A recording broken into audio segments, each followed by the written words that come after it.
Hello everyone, welcome back to the next video. In this video I will show you how you can do object detection in Expo React Native for Android for a live camera preview.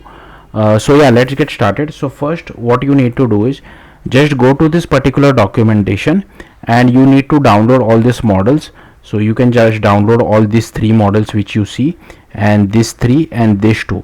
Now you need to use only one of these models, but for testing or development purpose just download all of these 8 models, and later on you can play around to see what gives you the best results. Now let me show you guys the output as well.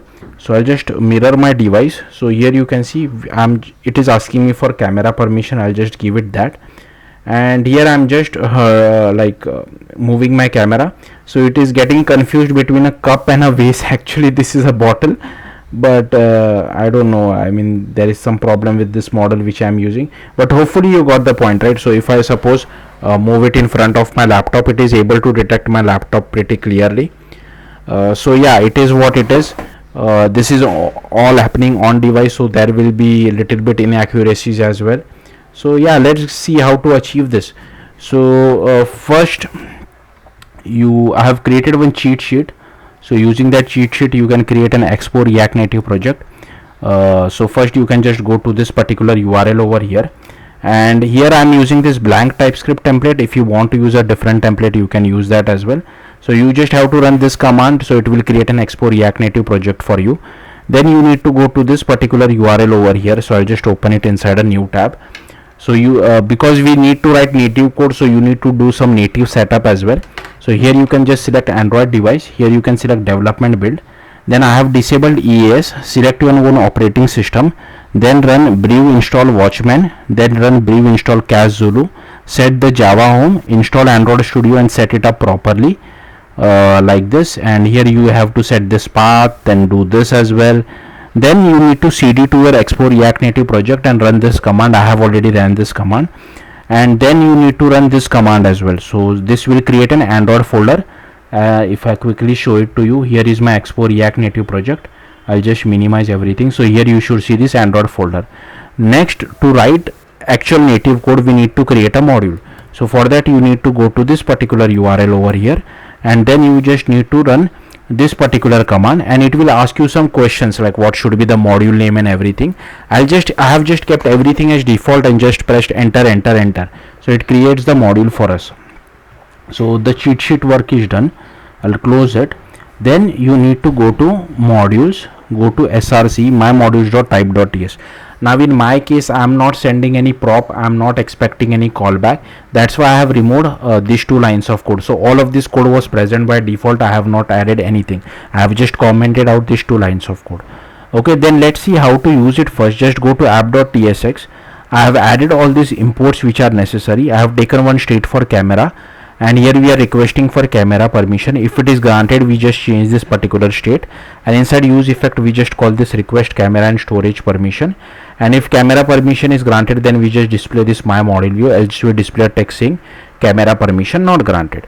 Then you need to go to the Android folder, go to app, src main, Android manifest.xml, and here I have added this usage feature of Android hardware camera as well as camera permission. Then you need to go to Android build.gradle, and here inside dependencies you can add MediaPipe task vision, camera core, camera 2, camera lifecycle, camera view, constraint layout as well as app compat dependency. Then go to src main, and here create an assets folder, and here inside assets folder you can just drag and drop the TensorFlow Lite model which you have downloaded from the MediaPipe object detection documentation. Once that is done, just go to the Java folder. First create this overlay view first go to my module.kt. okay, and here what I have done is simply scroll down, and I have commented this all stuff because we are not really using this. That's why I have commented it out. Again, this was present by default. I have not added a single line of code in this particular file. Then you need to create this object detector helper.kt. Now for package name, whatever you see package name inside my module.kt, just copy the first line and paste it over here. Now this particular thing I've literally copy pasted it from the MediaPipe documentation. So I'll simply scroll through this. Feel free to pause the video and copy the code. Now here you can see we are referencing the TensorFlow Lite model. If you are not happy with one of this model, you can use some other model. So as you can see, I'm not using all of those models, but here if you want, you can use any of the models which you feel like. So I'm not using this one, this two, this one, this two. I'm also not using this SSD mobile net. So yeah, if you want, you can use that. Here we are initializing our object detector as well, and here this detect video file is not really necessary because we are not doing that, but I have kept the code as it is. Then here we are detecting from live stream camera. Then here we are returning the results. Here we are returning any error. This detect image is also not necessary. I have made a separate video for this as well. This is for static image. We are not interested in that. Here is our data class result bundle, and here are some variables, and here is our listener as well. Then here we have this overlay view.kt file. Again, I'll simply scroll through this. I'll feel free to pause the video and copy this code. I have copied it from the MediaPipe official GitHub repository, so even I don't really fully understand, but it's basically used to draw the overlay view. Like I said, the overlay is little bit off. I don't know why. In native Android it works perfectly fine, but in Expo I don't know why it is causing the issue. Then you need to go to mymodeleview.kt. By default you will see some code inside this file. Just delete that code.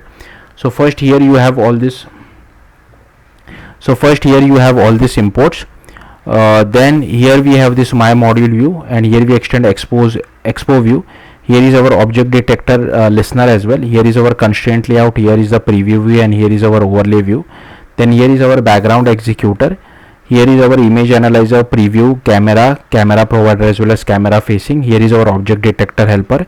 Here we define few variables. Here we get hold of our activity as well as life cycle. Here we set the layout params for our constraint layout. Here is our constraint set. Then here we make sure the viewfinder or the camera preview occupies the entire width and height of the screen. That's what this code is about. And here we call this method as well. I'll come back to this, why exactly we do this. Then same for overlay view as well. We do all this code to make sure it occupies the entire width and height of the screen. Here we apply our constraint layout. Here we set running mode. Here we initialize our object detector and call setup camera.